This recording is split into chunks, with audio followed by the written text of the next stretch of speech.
Class 6 NCERT आज हम फिर से पढ़ रहे हैं। पिछली वीडियो में मैंने आपको बताया था आपका जो दूसरा चैप्टर है उसे ख़त्म कर दिया था। इस वीडियो में हम समझेंगे तीसरा चैप्टर संख्याओं के साथ खेलना। देखिए इस चैप्टर में पहला टॉपिक जो है वो आपका है गुणनखंड और गुणज। समझ लेते हैं पहले गुणनखंड क्या होता है। जैसे आपके पास कोई संख्या है 4, ठीक है, तो हम ऐसी कौन सी संख्या ले सकते हैं जिससे ये पूर्णतः विभाजित हो, मतलब कट जाए। ठीक है, तो हम 4 और 4 से कम संख्या, जैसे 4 से कम संख्या कौन सी हैं, 3, 2 और 1 और 4 को हमने भी ले लिया। तो अगर हम 4 से 4 को भाग करें एक बार में जाता है, शेषफल शून्य आ गया। तो हम क्या लिख सकते हैं कि 4 बराबर 4 इंटू 1, 4 एक कम 4 होता है। ऐसे ही अगर हम 3 से करें, हम एक बार में देंगे 3 आएगा, 1 बचेगा हमारे पास, मतलब शेषफल शून्य नहीं आया, तो ये इसका पूर्णतः विभाजित नहीं होता है। अब हम 2 से देते हैं, 2 बार में देते हैं, 4 आ गया, शेषफल शून्य आ गया। इसका मतलब हम क्या लिख सकते हैं कि 4 बराबर 2 गुणे 2। ऐसे ही हम 1 से दे देते हैं, 4 बार में जाएगा, शेषफल शून्य आ गया। इसका मतलब क्या है, 4 को हम लिख सकते हैं 1 इंटू 4। ठीक है, तो 4 के कौन कौन से संख्याएं हैं जो 4 को विभाजित करती हैं, 4, 2 और 1। तो यही जो संख्याएं हैं वो 4 की गुणनखंड है। ठीक है, तो किसी संख्या का गुणनखंड उसका एक पूरा विभाजक होता है। किसी संख्या का गुणनखंड उसका पूरा विभाजक होता है। ठीक है, गुणनखंड को हम कहते हैं, गुणनखंड ऐसे लिखते हैं, इसे इंग्लिश में कहते हैं फैक्टर।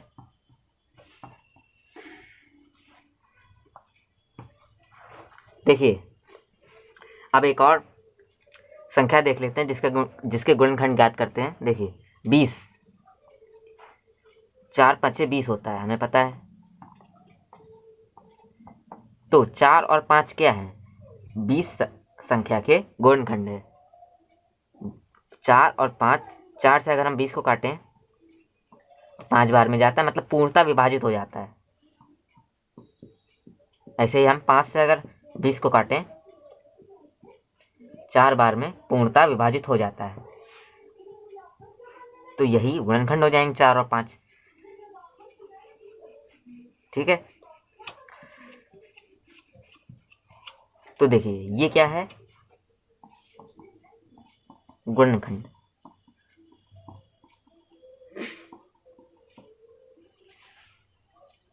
ठीक, तो किस संख्या के गुणनखंड होते हैं, तो जो संख्या गुणनखंड होते हैं, जैसे 4 इंटू 5 करें तो 20 आता है। मतलब 20 क्या है, एक गुणज है। 20 एक गुणज है किसका, 4 का।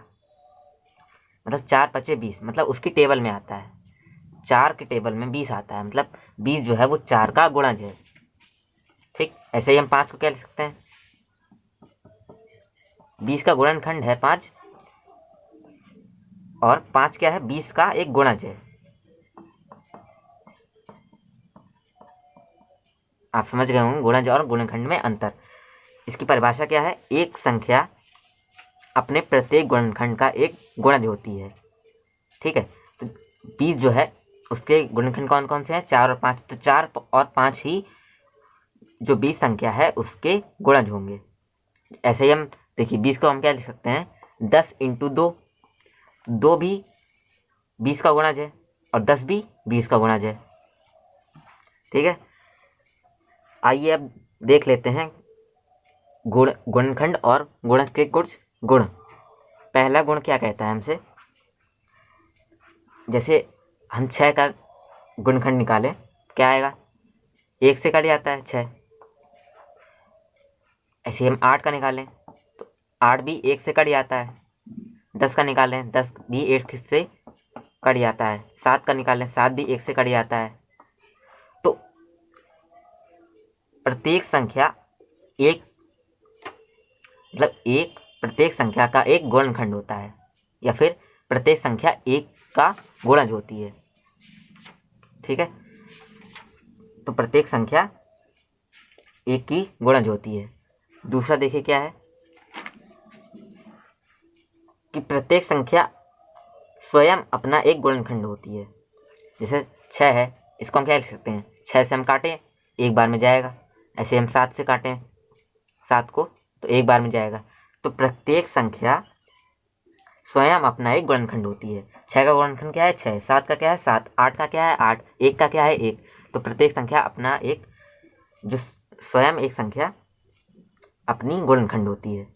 तीसरा देखिए क्या है कि एक संख्या का प्रत्येक गुणनखंड उस संख्या का एक पूर्ण विभाजक होता है। जैसे हमारे पास है 8, 4 इंटू 2 लिख सकते हैं। देखिए अगर हम 4 से 8 को काटें तो 2 बार में जाएगा, 2 से 8 को काटें तो 4 बार में जाएगा। देखिए पूर्णता विभाजित है, दशमलव में नहीं आ रहा है, पूर्णता। ठीक है, तो ये पूर्ण संख्या है। आप पूर्ण संख्या समझ गए होंगे पिछले चैप्टर में। तो पूर्णता अगर कट जाते हैं तो वो उस संख्या के गुणनखंड होते हैं। चौथा देखिए क्या है, एक दी हुई संख्या का प्रत्येक गुणनखंड उस संख्या से छोटा या उसके बराबर होता है। अब देखिए 8 के हमने निकाले, क्या है 4 और 2 आए। तो देखिए 8 जो संख्या है उस तो हम इसको ये भी तो लिख सकते हैं 8 इंटू 1। तो देखिए 8 के बराबर भी है वो संख्या 8, और 8 से छोटी है, 8 से बड़ी नहीं आई। 8 का गुणनखंड 10 नहीं होगा। ठीक है, तो या तो जो गुणनखंड होगा वो उस संख्या से छोटा होगा या उसके बराबर होगा। पांचवा देख लीजिए क्या है, एक दी हुई संख्या के गुणनखंडों की संख्या परिमित होती है। देखिए जैसे 8 है, ठीक है, तो इसके अगर हम गुणनखंड करें, ठीक, तो क्या आएगा 4 इंटू 2 या 8 इंटू 1। तो एक परिमित संख्या है। परिमित का मतलब आपको पता होगा फाइनाइट। जैसे 4 संख्या है, संख्याओं का योग कितना है 4, 6, 10, 15। तो आप इन्हें गिन सकते हैं, 4 प्लस 1 प्लस 2 प्लस 3, कितनी संख्याएं जुड़ गई 1 2 3 4। तो 4 इसको हम गिन सकते हैं, जिसे हम गिन सके उसे हम कहते हैं परिमित। ठीक, तो देखिए हम यहाँ गुणनखंड गिन सकते हैं। जैसे कोई बड़ी संख्या हो, जैसे 10,576 है, इसका अगर हम गुणनखंड निकालें तो हम इसे गिन सकते हैं। तो मतलब क्या है कि एक दी हुई संख्या के गुणनखंडों की संख्या परिमित होती है। छठवां जो पॉइंट है वो क्या है, एक संख्या का प्रत्येक गुणज उस संख्या से बड़ा या उसके बराबर होता है। ठीक, जैसे कोई संख्या है, मान लीजिए 2 है, ठीक, तो इसके गुणज क्या होंगे, 2 के टेबल आप पढ़ लीजिए तो वही उनके गुणज हो जाएंगे। क्या हो जाएंगे, 4 हो जाएगा, 6 हो जाएगा, 8 हो जाएगा, 10 हो जाएगा, 12 हो जाएगा, 14 हो जाएगा। तो ये इसके गुणज हैं। तो ये देखिए इसके बराबर भी हैं, इससे बड़े हैं, इससे छोटे नहीं हैं। तो गुणज क्या होते हैं, उस संख्या के बराबर या उससे बड़े, और गुणनखंड क्या होते हैं, उस संख्या के बराबर या उससे छोटे। सातवां देख लीजिए क्या पॉइंट है कि एक दी हुई संख्या के गुणजों की संख्या अपरिमित होती है। गुणज बहुत सारे हो सकते हैं, जैसे यही देख लीजिए 2, 4, 6, 8, 10, 12, 14, ऐसे आप पढ़े जाइए टेबल, ये खत्म ही नहीं होगा कभी, आप इन्हें गिन ही नहीं पाएंगे। तो ये क्या हो जाएंगे, अपरिमित, मतलब इनफाइनाइट। समझ गए होंगे आप लोग। 8वां पॉइंट देख लेते हैं, कह रहा है हमसे प्रत्येक संख्या स्वयं का एक गुणज होती है। अब 7 है जैसे, ठीक है, 7 का टेबल में हम क्या आता है 7 आता है, 8 के टेबल में 8 आता है, 10 के टेबल में 10 आता है। तो प्रत्येक संख्या अपनी एक गुणज होती है। ठीक, ऐसे अब देख लेते हैं 9वां पॉइंट क्या है, वह संख्या जिसके सभी गुणनखंडों का योग उस संख्या का दोगुना हो एक संपूर्ण संख्या कहलाती है। 6 और 28 संपूर्ण संख्याएं हैं। कैसे हैं देखते हैं कि वह संख्या जिसके सभी गुणनखंडों का योग उस संख्या का दोगुना हो, गुणनखंडों का योग करें अगर हम, ठीक है, जैसे 6 है, ये क्या होता है, इसको हम क्या लिख सकते हैं, 6 को हम लिख सकते हैं 6 × 1, 3 × 2। ठीक, अब देखिए इसके योग कर लें, क्या आ जाएगा, 1 + 6 + 3 + 2, क्या आ जाएगा हमारे पास, 3 2 5, 5 1 6, 6 2 6 6 12। देखिए उस संख्या के 2 गुने के बराबर होता है, 6 का 2 गुना कितना, 12 होता है। तो ये क्या होती है, संपूर्ण संख्या, जिनके गुणनखंडों का योग करें हम तो उस संख्या के 2 गुने के बराबर होता है, तो उन्हें क्या कहते हैं, परफेक्ट नंबर, मतलब संपूर्ण संख्याएं। जैसे 28 है, इसके अगर हम गुणनखंड करेंगे और उनको योग करेंगे तो आपकी जो योग आएगा वो उस 28 का दुगना आएगा, मतलब कितना आएगा, 56 आएगा। आप करके देखेगा, ना आए तो आप पूछ सकते हैं, इन्हें आप क्या कहते हैं, संपूर्ण संख्या है। अगली वीडियो में हम देखेंगे उदाहरण।